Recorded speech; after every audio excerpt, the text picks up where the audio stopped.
околу урбанизмот. Главниот проблем, според мене, настанува со заштитниот појас околу ски центарот.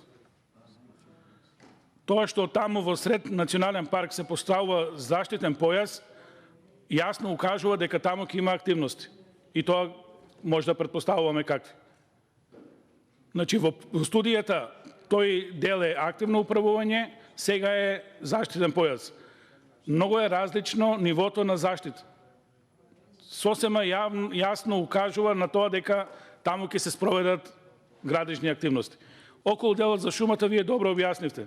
Постојат два типа на, како да кажем, упад во шумата.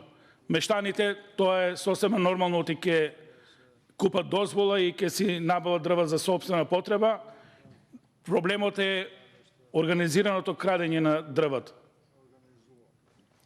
Сега ќе видиме како со тоа ќе се снајде националниот парк. Благодарам. Благодарам.